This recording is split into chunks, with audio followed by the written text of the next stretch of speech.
네, 한신대학교 교수이자 마케팅 칼럼니스트인 허태윤 교수님 나오셨습니다. 네, 안녕하십니까? 안녕하세요. 네, 안녕하세요. 네, 반갑습니다. 두 분은 처음 오시죠? 네, 처음인데 아까 오실 때 보니까 청바지 차림에 역시 이 젊은 감각. 그 마켓 이 칼럼니스트이시고 네. 해서 참 제가 또 좀 배워야 될 것 같습니다. 컨텐츠학을 하고 계시고 최근에 어디 좀 멀리 다녀오셨잖아요, 교수님. 예, 네. 스페인 쪽에. 예, 스페인 쪽에 어떠셨어요? 굉장히 좋았습니다. 평소에 좀 가보고 싶었던 데인데 네. 제 아내가 이제 굉장히 가보고 싶어했던 나라기도 하고 그래서 마음 먹고 한 달 정도 갔다 왔습니다. 그 스페인 어디 가셨나요? 저도 가고 싶어서 미리. 자동차로 여행을 해서 스페인 아주 속속들이 다 돌아봤습니다. 와, 스페인 로드 트립 너무 좋았거든요. 여유로운 삶을 살고 있는 허태윤 교수님과 함께 이야기 나누고 있습니다. 저희가 지난주부터 매일 2부에 저희가 퀴즈를 하고 있습니다. 투표는 축제다 선거 퀴즈 문제 내드렸는데요. 일단 저희가 요거 정답자부터 발표를 하고 교수님과 이야기 나누겠습니다. 오늘 문제는 제22대 국회의원 선거에서 투표를 할 수 있는 선거 연령은 몇 세 이상인지였는데요. 오늘 정답은 뭐였죠? 정답은 2번 18세 이상입니다. 네. 지난 2006년 4월 11일생까지 네. 투표할 수 있다고 합니다. 맞습니다. 2019년 공직선거법이 개정되면서 선거를 할 수 있는 나이가 18세로 낮아졌는데요. 18세 이상이라면 국민 누구나 대통령 선거, 국회의원 선거, 그리고 지방자치단체장 및 지방의회 의원 선거권을 가지게 됩니다. 네, 이뿐만이 아니라 정당에 가입해서 정치 활동을 할 수 있는 나이도 많이 낮아졌습니다. 바로 18세로 낮아진 건데요. 고등학교 1학년 학생도 정당 활동을 할 수 있게 연령 문턱이 낮아진 겁니다. 네, 할 수 있는 나이는 18세가 아니라 16세. 네, 그렇죠. 16세로, 16세. 낮아졌습니다. 16세. 예. 혹시 교수님은 첫 선거하셨을 때 기억나세요? 투표했을 때? 기억나죠. 네. 굉장히 저는 그때 저희 때는 20세 맞아요. 예전에는 높았죠. 지금보다 연령이. 그래서 네네. 굉장히 기억이 많이 나죠. 네네. 저는 제가 투표권은 없었는데 삼김 시대부터는 기억이 나요. 그때 기억이 나고.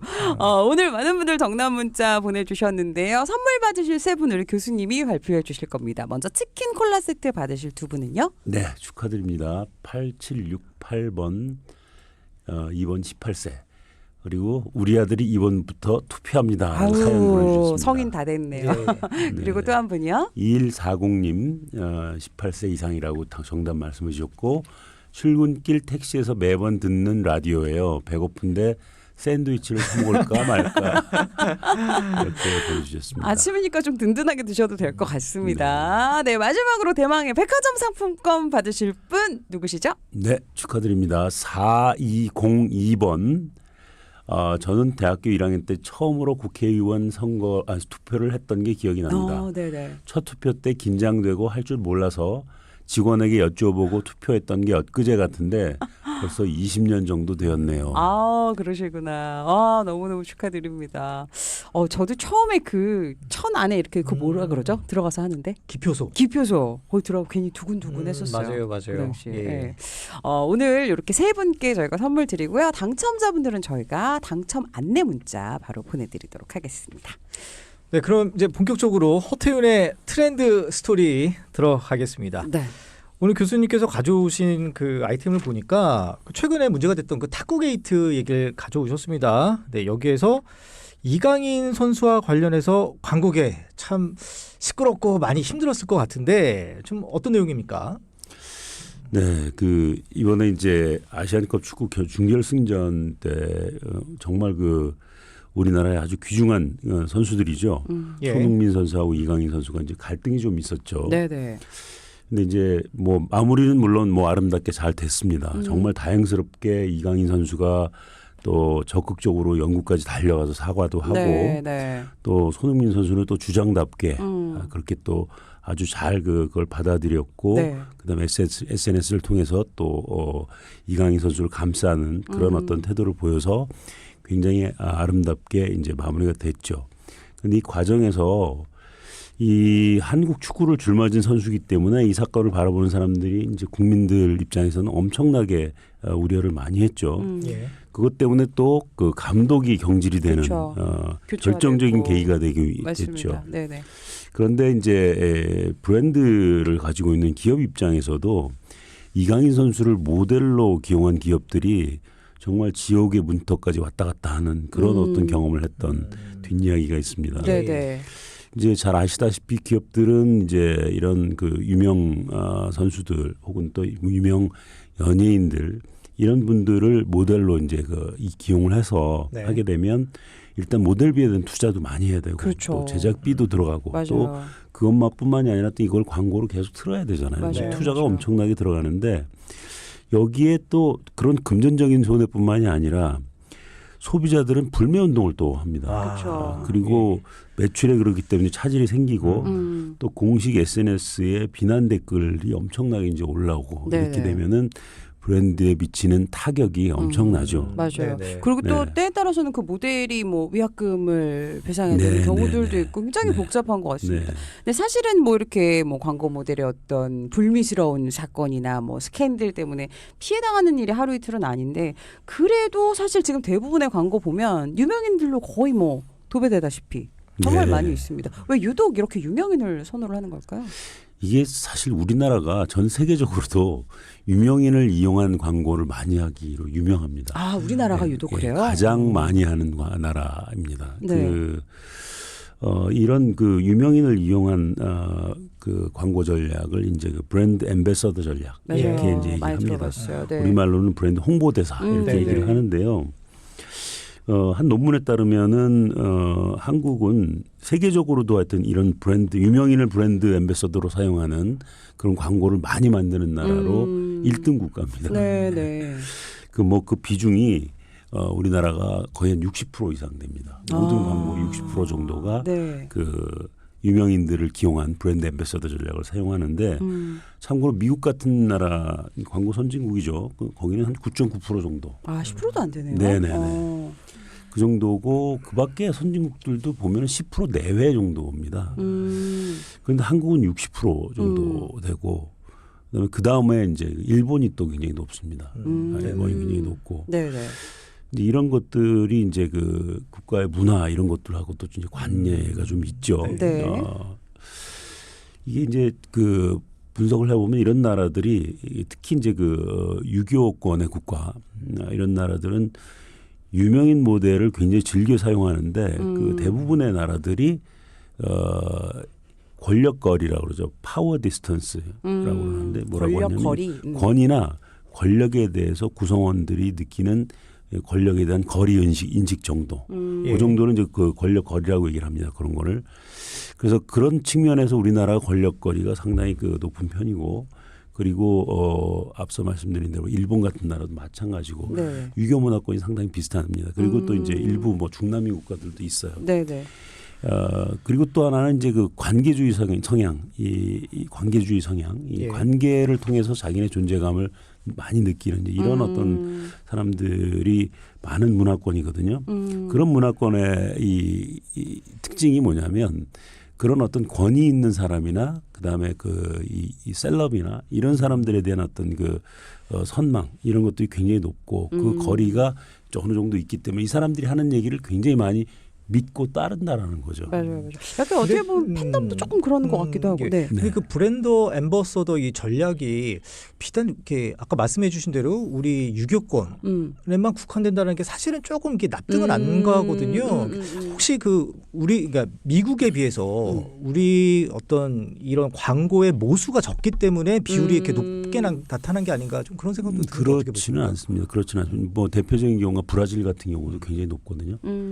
브라질 같은 경우도 인구가 국토도 넓고 인구도 굉장히 예. 많은 나라인데 거기도 권력거리가 물론 뭐 제가 얘기하는 건 이제 그 절대적으로 유교 성향 유교권에 있는 그 국가들이 다 그렇다라는 건 아니지만 그런 성향이 좀 있다라는 통계적으로. 거고요. 예. 예.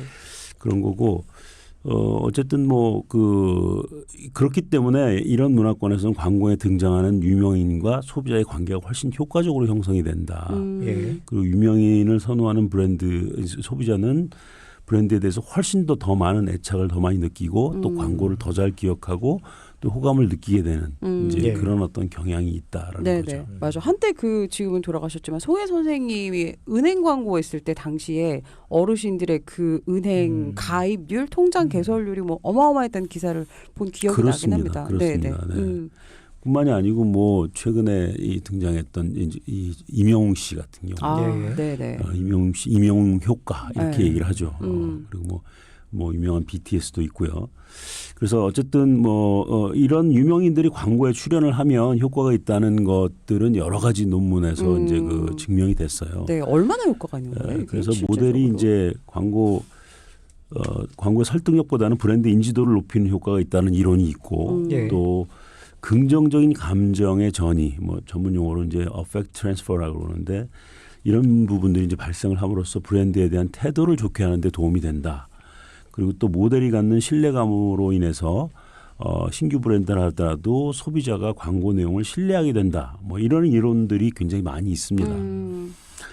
실제로 임영웅이 이제 출연했던 이제 광고 예를 들면 지금은 이제 KG 모빌리티로 바뀌었습니다만은 옛날 쌍용 자동차 거기에는 뭐 임영웅이 등장했던 그 특정 모델의 상품이 전월 대비해서 54%가 증가하는 이런 효과도 당시에. 있었다라는 네네. 전설 같은 얘기도 있고요.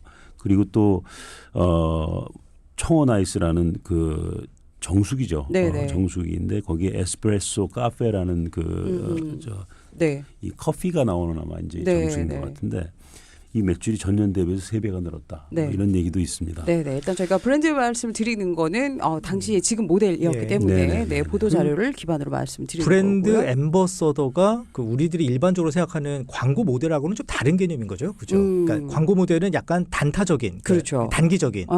그리고 아니요, 같은 내용입니다. 아 그래요? 저희가 홍보대사라고 하면 조금 다르게 좀 느껴지는 장기적인 차원에서 보는 거 느낌은 아닌가요? 이제 그런데 실질적으로는 그 모델 계약을 하고 그 모델로 활용을 하는 것, 그 활동을 좀 더 포괄적으로 얘기하면 브랜드 앰베서더다 이렇게 이제 얘기를 하는 거죠. 마케팅적으로는 좀 그렇게 네네네네. 말씀하시나요? 그렇죠? 같은 얘기입니다. 네. 알겠습니다. 네. 오늘 생방송으로 함께하고 있습니다. 굿모닝 OBS 허태윤 교수와 함께 이야기 나누고 있는데 내가 기억하는 광고 모델 혹은 그 당시 그 모델이 했던 브랜드 뭐 기억나시는 분들 있으시면 아니면 광고 카피도 괜찮고요. 어떤 게 있는지 샵0 9 9 9번 보내주시면 됩니다. 일단 노래를 한 곡 듣고 저희가 계속해서 이야기 이어갑니다. 이승기 김연아 함께 불러요. 스마일보이.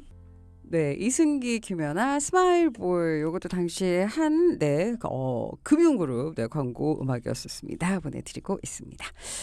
오늘 저희가 광고 모델에 대한 어떻게 보면 장점과 단점에 대한 얘기 함께하고 있는데요. 최근에 그 이강인 선수의 그 탁구 게이트 관련해서 이강인 선수 관련된 그 광고 회사들 조금 문제가 있었습니다. 여러 가지 이야기들이 있었는데 계속해서 이야기 나눠갑니다. 광고 모델을 유명인으로 쓰는 긍정적인 효과 앞에서도 얘기해 주셨지만 사실 뭐 부작용은 있습니다. 최근에 그 배우 유아인 씨의 그 마약 혐의 관련해서 그 기용했던 브랜드들의 피해가 만만치 않았다고 합니다.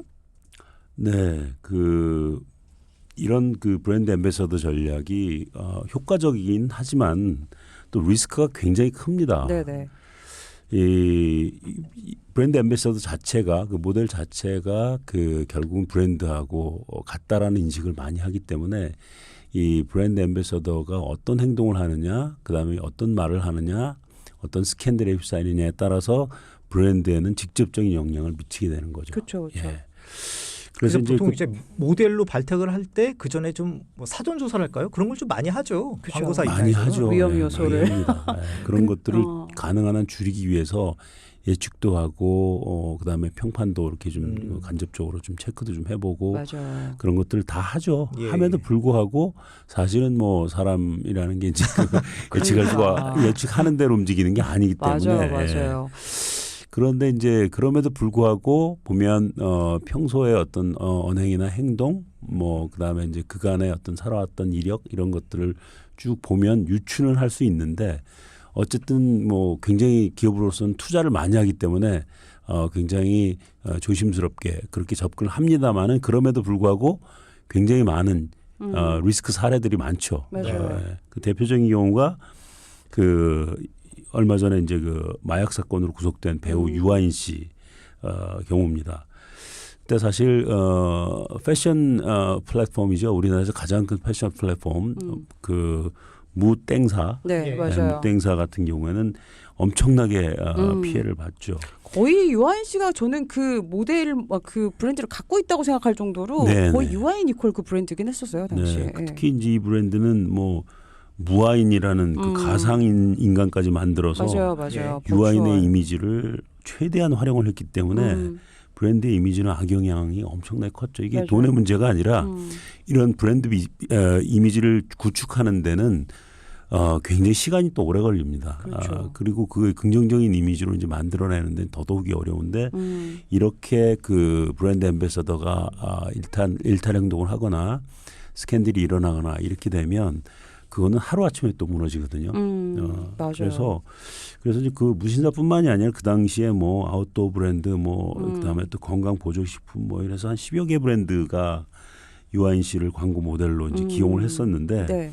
또 그것뿐만이 아니라 또 뭐 네. 출연해서 이제 그 개봉하기로 했던 영화라든가 방영을 앞뒀던 드라마 이런 맞아요. 것들이 줄줄이 중단되면서 피해액이 아주 천문학적인 숫자였죠. 맞아. 그래서 저 기억에 나는 게 왜 코로나 시즌에 뭐 버추얼, 뭐 가상인물 이런 로지 이런 친구들이 있었잖아요. 그런 친구들이 이런 리스크에 대한 부담이 없어서 기업에서 한동안 그런 또 가상인물들을 많이 광고 모델로 기용했던 기억이 맞습니다. 나요. 예. 네네.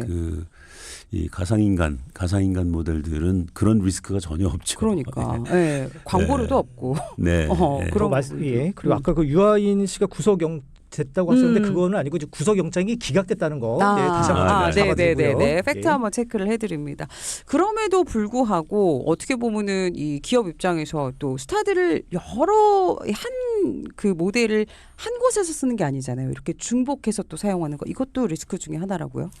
네, 이제 어떤 모델이 유명 모델이나 아니면 스포츠 스타가 대중들의 이제 인기를 이제 받게 되면 말씀드린 대로 한국에서는 이제 그 사람들을 이제 잡아서 빨리 이제 광고에 활용하려는 그런 어떤 경향이 좀 있습니다. 그러다 보니까 한 모델이 뜨면 여러 광고에 중복으로 출연을 이제 많이 하게 되죠. 맞아요. 많은 경우에는 10여 개 브랜드 동시에 그쵸. 막 나오는 경우도 맞아요. 많습니다. 그러니까.